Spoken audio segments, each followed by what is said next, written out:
belakangan ini jenderal jadi pusat perhatian ya. Jadi tiba-tiba aja sejak kami dideklarasikan, kemudian kejadian di mana di Surabaya, kejadian lagi di Kalibata, ini jadi topik berita terus. Pada sebelumnya jenderal setelah pemilu atau malah sebelum pemilu kayak itu tutup GTM, gerakan tutup mulut. Tiba-tiba apa yang mendorong jenderal terakhir ini begitu begitu kritis, begitu vokal, malah terkesan oposisi. Ya, terima kasih Bang Ari. Jadi saya ini singkatnya, saya sangat berhutang dan dapat dikatakan sebagai orang tua dan suami yang tidak banyak mempunyai perhatian terhadap anak dan istri saya. Karena saya sejak letnan, saya tugas operasi yang istilahnya bergilir. Bukan bergilir, saya pulang berangkat lagi, saya pulang berangkat lagi. Sambung-menyambung lah. Ya, sampai saya orang lain bulan madu, saya hanya menikah, kemudian malam selesai, jam 4 pagi saya udah pergi lagi. Saya punya anak satu pun, anak saya baru 6 bulan, saya baru tahu, kemudian hanya ketemu 1 hari, saya pergi lagi. Hanya 1 hari saja. Dan makanya saya berjanji pada diri saya sendiri, bahwa setelah saya pensiun, saya ingin membalas punya perhatian kepada keluarga, bukan ke anak sama istri, terutama sama cucu gitu. Makanya saya diam. Tapi dalam perenungan saya melihat bahwa Allah Subhanahu wa Ta'ala, Tuhan Yang Maha Esa, memberikan begitu banyak kepada saya, baik pangkat, jabatan, dan lain sebagainya. Jadi saya merenung, untuk apa ini? Saat saya merenung tersebut, bahwa ada hal-hal yang menggelitik saya. Itu pada saat itu RUU HIP dan kondisi bangsa yang sedang dialami oleh dua yang sangat sensitif dan sangat perlu perhatian, yaitu COVID-19 sama ekonomi. Disitulah saya teringat bahwa saya pernah bersumpah, dan teman-teman saya juga pernah semuanya. Kemudian prajurit TNI dan Bayangkara Polri yang dia dilantik sebagai kepolisian sebelum tahun 2002, sumpahnya pasti sama. Antara lain setia kepada negara kesatuan Republik Indonesia yang berdasarkan Pancasila yang berdasar 1945. Dan itu sumpahnya kepada pribadi, bukan Letnan Gatot, tapi pribadi. Itulah yang menyebabkan saya ternyata masih punya hutang, Bung Karni. Ke negara. Ke negara, kepada sumpahnya juga terhadap Allah Subhanahu wa Ta'ala.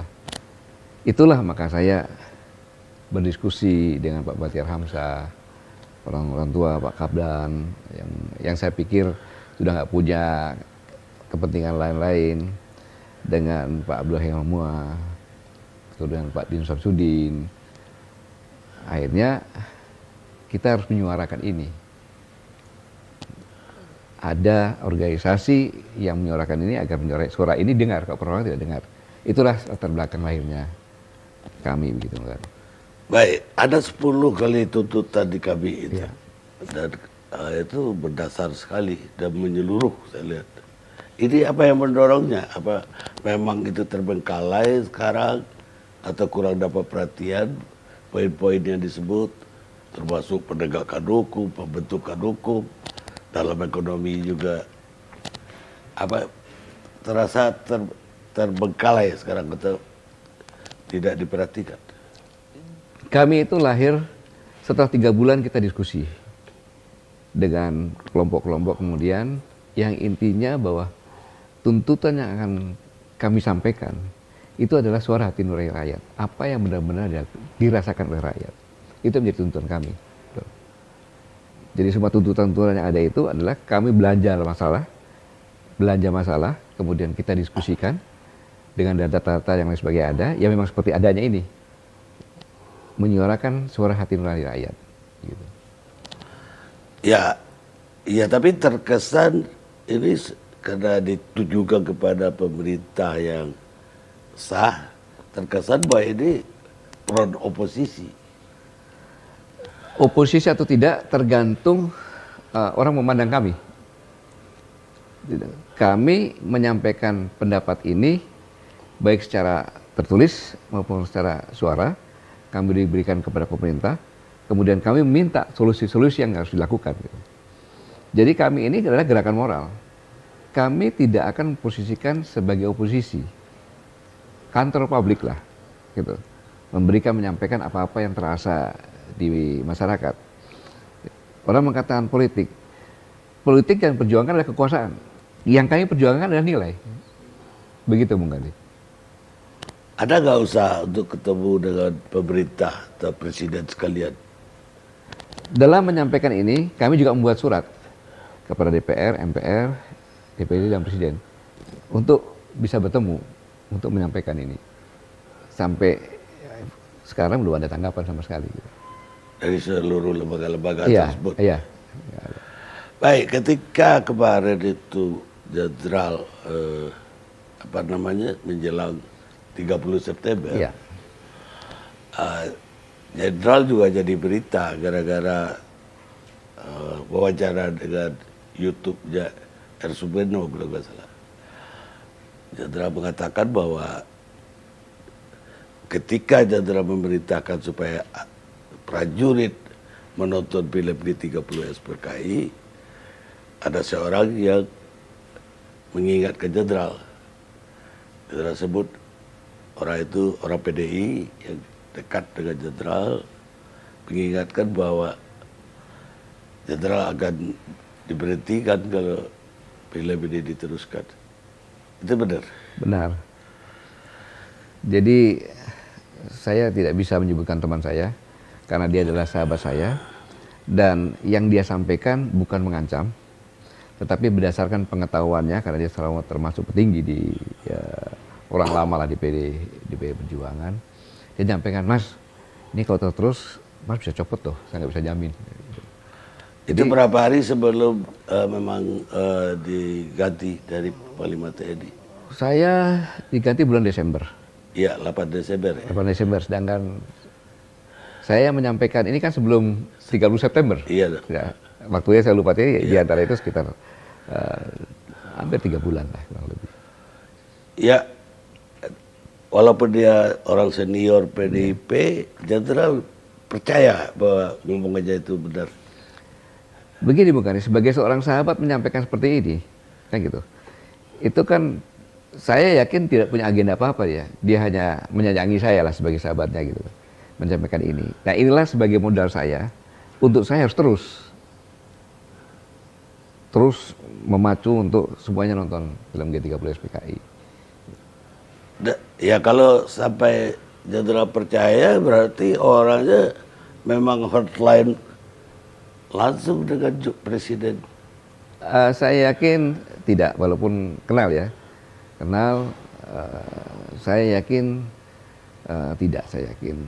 Tapi tidak tahu yang dilakukan. Tapi yang jelas, ya saya merasa karena, ya seperti saya sama Bung Karni aja lah.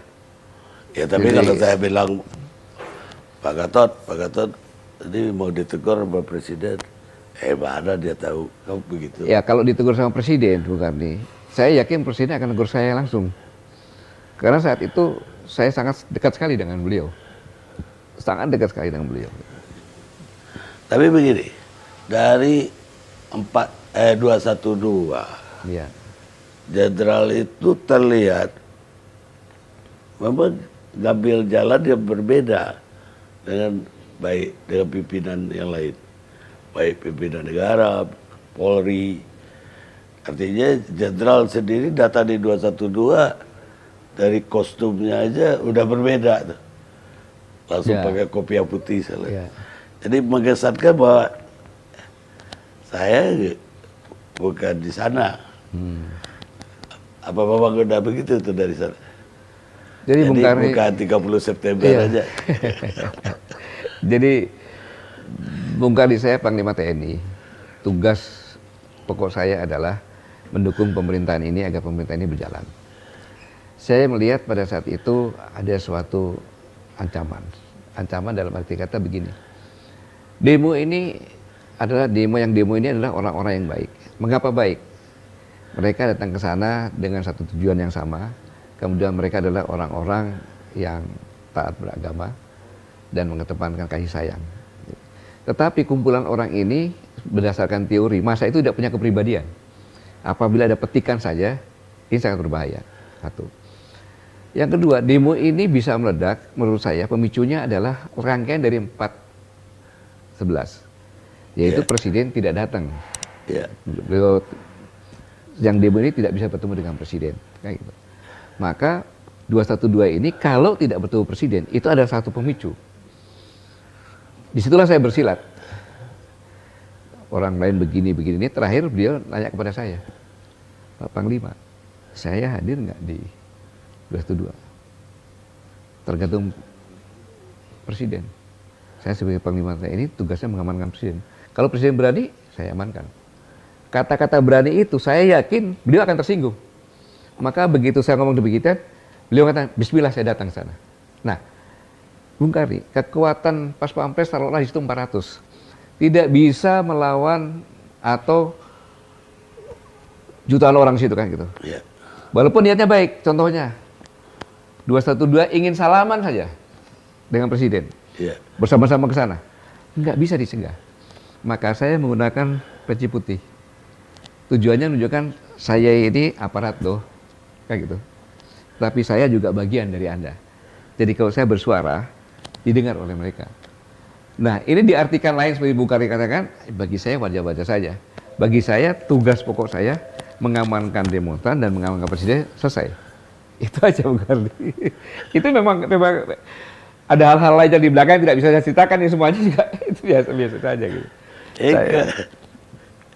Jadi jenderal juga tidak khawatir disebut, ya setelah itulah sampai sekarang, ya kaum khilafah, sekarang kadrun lah. Artinya stigma itu ditempelkan ke jenderal.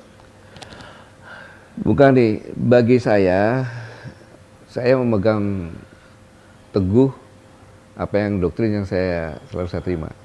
Asas tujuan. Apabila asas tujuan tercapai, risiko semuanya itu kalau cuma ke saya sendiri kan gitu. Saya mau dibilang apa. Di 212 pun saya juga dibilangnya orangnya pemerintah kan gitu. Jadi saya dalam tanda kutip ya, tidak disukai dua-duanya. Itu satu hal yang risiko yang wajar saja gitu. Seperti mau dibilang apa pada usia-usia sekarang ini mau dibilang dulu pengingat saya, ya seperti Allah tahulah apa yang saya lakukan. Itu aja kunci saya. Jadi saya santai-santai aja gitu. Baik, sekarang ini situasi sekarang. Kan jenderal tahu sendiri bahwa tiba-tiba kami sendiri nggak sempat mempersiapkan membahas undang-undang omnibus. Terus menurut jenderal ini memang mengkhawatirkan tidak? Karena ternyata reaksi dari masyarakat walaupun tidak diperkenankan untuk demo, tapi reaksinya kan keras sekali, terutama kalangan buruh. Sementara kalangan pengusaha segala, walaupun undang-undang omnibus itu lebih banyak tentang usaha loh. Tapi penggalangan pengusaha baik UMKM-nya, apalagi yang besar, ya nggak ada reaksi. Tapi buruhnya yang bereaksi. Kami ini adalah organisasi yang selalu berusaha untuk mendengarkan suara hati nurani rakyat. Jadi yang namanya tenaga kerja, bukan hanya buruh. Tenaga kerja ya samalah TV One, kameraman, yang sebagainya. Yang tadinya mereka bisa tenang hidup, sekarang mereka gelisah. Apa? Satu, ya kan? Mereka kalau contohnya sudah 20 tahun nih, tiba-tiba mereka di PHK bisa nggak dapat pesangon. Ada, tapi tidak sebanyak dulu. Ya, kemudian tidak ada upah minimal regional. Saya belum baca semuanya, tapi Biro Hukum di KAI membaca. Kemudian cuti hamil tidak ada. Tidak disebut. Ya.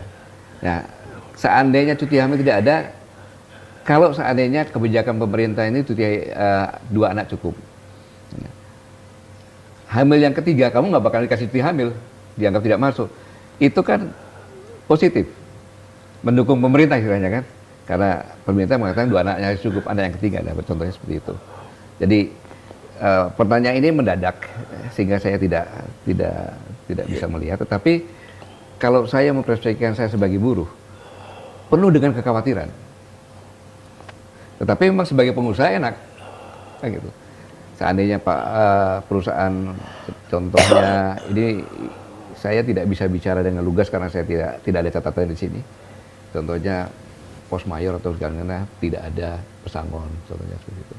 Hal-hal seperti ini saya belum begitu siap bicara tentang Undang-Undang, tetapi saya memikirkan bahwa pasti buruh merasa hidupnya tidak tenang. Dengan khawatir lah ya. Khawatir. Gitu. Dengan undang-undang baru. Kemudian tenaga kerja juga dari luar dibebaskan gitu. Maksud. Gitu. Nah, ini kan khawatir yang mendasar gitu. Saya pikir ini. Jadi maaf saya nggak bisa menjelaskan. Baik. Kita singgung tenaga kerja dari luar tadi. Itu kalau jenderal apa yang dikhawatirkan dari masuknya tenaga kerja dari luar? Bung Karni, kita ini sekarang sedang bonus demografi. Berarti orang-orang yang berumur antara 16 tahun sampai dengan 35 lah. Itu dominan, ada sekitar 60% gitu kalau tidak salah. Tetapi ironisnya bahwa hal ini tidak dipersiapkan dari 20 tahun yang lalu. Sehingga bonus demografi ini banyak tenaga-tenaga kerja ini yang berpendidikan yang minimal lah, tidak maksimal gitu. Sehingga banyak tenaga kerja. Dalam kondisi banyak tenaga kerja seperti ini yang belum bisa terpenuhi dan masih ada pengangguran, kalau ada masuk tenaga kerja dari luar, ini kan sulit bersaing. Contohnya saja, Bung Gani, betapa luar biasanya tenaga kerja dari China. Di Timur itu, di Timor Leste itu banyak tenaga kerja di sana. Dan pemerintah Timor Leste menerapkan setiap hari Minggu tidak boleh ada perusahaan yang kerja semuanya, libur semuanya. Termasuk perusahaan pembuat jalan segala macam yang tenaga kerja dari China juga libur. Apa yang dilakukan? Presidennya bingung. Setiap hari Minggu itu penduduk saya jadi bos. Kenapa? Tenaga kerja itu datang ke rumah-rumah menawarkan jasanya. Saya kerja apapun juga saya mau. Yang penting saya dikasih makan di sini dan pada saat pulang saya dapat 1 bungkus. Betapa uletnya gitu kan. Nah kalau dari ke sini kan berbeda gitu loh. Nah kita belum disiapkan untuk itu gitu. Ya itu kalau saya orang Indonesia udah dikasih libur 2 hari, minta 3 tambah 3 hari deh. Udah 52, 32 bisa nggak Pak? 32. Tapi dari segi keamanan, jenderal nggak melihat bahaya dari ini. Justru dari segi keamanan itu sangat berbahaya. Saya ini tidak bermaksud untuk menjelek-jelekan suatu negara dan sebagainya, tapi kita belajar dari pengalaman. Singapura pada saat menerapkan negara industri, itu kan mengambil tenaga-tenaga dari China, walaupun tanpa kerjasama dengan China gitu. Nah, tidak bermaksud apa-apa, tapi tenaga kerja dalam sini mereka menikah, beranak pinak segala macam, akhirnya mereka dominan gitu. Sehingga melaluinya terpinggirkan, gitu. Walaupun tidak ada maksud itu. Gitu. Nah ini juga sama kalau di sini. Sampai bahasanya pun hilang ya. Ya bahasanya pertama kali kan bahasa Melayu. Yeah. Habis bahasa pendampingnya adalah Inggris sama Cina kan gitu. Yeah. Lama-lama hilang juga. Jadi pendamping pun enggak. Nah ini kan kita belajar yang sama ini terjadi di negara kita. Gitu. Oh, baik. Ini yang sekarang jadi topik publik itu kan COVID-19. Ya. Dan ini juga masuk di dalam salah satu tuntutan kami. Ya. Dan minta pemerintah betul-betul menangani ini dengan teliti lah. Ya. Apa memang eksponen kami melihat ada yang kurang benar dari penanganan pemerintah selama ini? Bung Karni,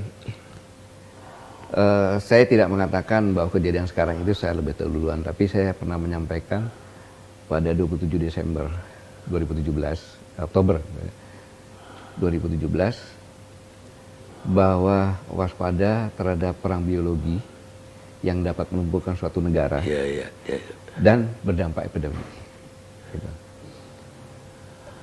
Saya waktu bicara sebagai Panglima TNI di Istana Negara dalam acara internasional. Gitu. Tentunya saya bicara seperti ini, saya bukan dukun, tapi berdasarkan data-data fakta yang menyimpulkan itu. Gitu. Nah, ketika di Wuhan ada epidemik ini, penanganan yang pertama, yang bulan-bulan pertama itu sangat menentukan. Gitu. Nah, ini kita tidak melakukan itu. Bahkan menarik wisata-wisatawannya. Oke lah, itu sudah. Tetapi dalam pelaksanaan itu, saya pada saat Pak Doni ditunjuk sebagai Satgas Covid, saya telepon. Karena beliau junior saya telepon. Pak Doni ditunjuk sebagai Satgas Covid. Dikasih senjata apa sama Presiden? Senjata apa, Mas? Kepres. Di bidang TNI, mungkin transportasi pesawat, kapal, BKU-kan, imigrasi, perhubungan, Kementerian Dalam Negeri, yang hal-hal tentu. Sehingga begitu terjadi wabah di sana, Pak Doni bisa langsung stop, kapal tidak ada yang ke sana, ini sekarang bisa di mana? Tidak, Mas. Bahaya. Nggak punya kewenangan apa-apa, hanya teriak-teriak saja. Akhirnya kan berganti dengan Pak Erik, berganti dengan Pak Luhut kan gitu. Kemudian PSBB pun sama, ada yang menerapkan PSBB ketat, ada yang tidak, bahkan RT juga melakukan PSBB. Tidak ada kesatuan komando. Ya, itu betul. Kemudian berganti-ganti pimpinan kan gitu. Nah, dari ini tentunya ini sangat berbahaya. Maka indikasinya negara-negara lain sudah mulai turun trennya, kita baru naik terus. Seandainya benar-benar yang sebagai komandan satuan tugas itu diberi kewenangan-kewenangan ini, mungkin akan beda ceritanya. Apalagi sekarang sudah berdampak pada ekonomi. Ada keraguan itu antara ekonomi sama COVID ini. Yang terakhir lagi, Presiden sudah mengatakan daripada ekonomi lebih mementingkan kesehatan. Begitu gubernur berdasarkan petunjuk Presiden melaksanakan PSBB di Jakarta, diprotes oleh menteri-menterinya. Kan rakyat melihat ini bingung. Dengan kebingungan inilah kami menyarankan kepada pemerintah, Presiden dan DPR, untuk lebih serius lagi melakukan ini. Ya kalau itu ditanggapin yang lainnya oposisi, silakan saja. Tapi maksudnya lebih baik. Gitu. Ya pokoknya kita udah sampaikan lah. Ya. Terserah dia mau bagaimana. Ya. Karena dia punya wewenang ya mereka, bukan kita. Ya di bidang jenderal. Jadi sekarang apa sibuk jenderal hari-hari? Saya sehari-hari sibuknya menikmati hidup, Bung Karni. Kayak apa itu? Ya, saya bangun pagi menikmati alam, ya kan? Ya sambil kewajiban beragama, kemudian mandi matahari, kemudian saya juga beternak, kemudian berkebun juga, sambil berorganisasi di kami, sampai dengan teman-teman. Itu berkebun itu di mana, di luar kota tadi? Saya sementara kan di Sentul saya. Tinggalnya di Sentul? Ya di Sentul. Nah, saya buat konsepnya begini, di tempat kami ini ada sekitar kadang 50 lebih lah yang di sana kan, yang kerja segala macam di kebun. Nah bagaimana caranya bahwa hanya daging sapi saja yang kita beli, yang lainnya hasil sendiri lagi, padi juga sendiri, sayur-sayuran sendiri, hanya paling-paling beli garam, beli itu, yang lainnya itu. Namanya purwawan kan menghemat itu. Pokoknya berdiri lah ya, berdikari ya. Iya berdikari. Gitu. Ada orang bilang, wah kamu punya kuda. Kuda bukan punya saya, punya teman saya. Kemudian teman saya kewalahan, dia jago beternak kuda sampai hampir tiap bulan punya anak. Saya bilang, kamu kerja sama aja sama saya. Saya ada lahan, saya bikin tempatnya, kalau tempat saya nanti kita bagi-bagi. Gimana caranya? Daripada pusing-pusing, anak-anak kuda ini kamu jual. Habis itu kamu kroskan kudanya, kandangnya kita siapkan di sini. Nah, ya kira-kira begitulah. Jadi kita bisa ternak itu kuda. Ada kuda, ada ayam, ada bebek, ada sapi juga. Sapi tidak ada, sapi tidak ada. Baik deh, Jenderal. Terima kasih banyak. Terima kasih. Dan pada kesempatan ini saya ingin mengucapkan terima kasih. Sama-sama. Saya mengucapkan terima kasih kepada pemerintah, di mana pemerintah sangat perhatian dan peduli kepada kami. Juga kepada aparat kepolisian bekerja paling depan apabila kami ada acara, sehingga kami bisa besar seperti ini. Juga kepada rekan-rekan yang melakukan demo ini kami dengarkan dan membuat kami mengerti artinya cinta dan kasih dan peduli dengan sesama anak bangsa. Dan terima kasih kepada saudara-saudaraku sebangsa dan setanah air, mulai dari kampung, desa, kecamatan, kota madya, kabupaten hingga provinsi yang berbondong-bondong bergabung dengan kami, karena saya yakin kita semuanya sama-sama berjuang untuk menyelamatkan Indonesia. Sekali lagi, terima kasih Indonesia. Wassalamualaikum warahmatullahi wabarakatuh. Tapi ada satu, karena disinggung lagi seluruh kota, seluruh media, wilayah. Ya. Apa ini nanti tujuannya jadi partai politik atau jadi apa? Bukan nih. Saya ulangi bahwa kami ini adalah kumpulan orang-orang yang berorganisasi dengan berdasarkan moral. Jadi kalau politik itu berjuang untuk kekuasaan, kalau kami berjuang untuk sebuah nilai. Kalau ini menjadi partai, maka saya tegaskan di sini bahwa orang-orang kami, deklarator kami, presidium kami adalah mengkhianati kepercayaan rakyat. Saya ulangi, kalau kami ini berubah menjadi partai, catat semua masyarakat bahwa deklarator, apalagi presidium kami, adalah mengkhianati kepercayaan rakyat yang bergabung dengan kami karena untuk meluruskan kiblat bangsa. Dan yang pertama kali akan keluar, saya akan keluar, Prof. Bima akan keluar, Prof. Rahmat Bahad akan keluar. Pasti itu. Karena tujuan kami bukan itu, hanya nilai-nilai saja. Jadi nggak ada tuh, keinginan Jenderal secara pribadi gak usah melalui kami deh 2024 jadi calon presiden. Bung Kardi, hal itu sah-sah saja kalau saya punya keinginan. Tetapi alangkah naifnya dalam situasi bangsa seperti ini, menghadapi dua permasalahan yang sama-sama berat dan belum menemukan cara pasti untuk selamat dari dua ini. Terus saya punya potensi dan teman-teman punya potensi berpikir untuk 2024. Saya katakan itu tidak etis. Biarlah setelah ini berjalan, mari kita berpikiran lagi. Tapi ini dulu yang kita konsentrasikan untuk bangsa dulu.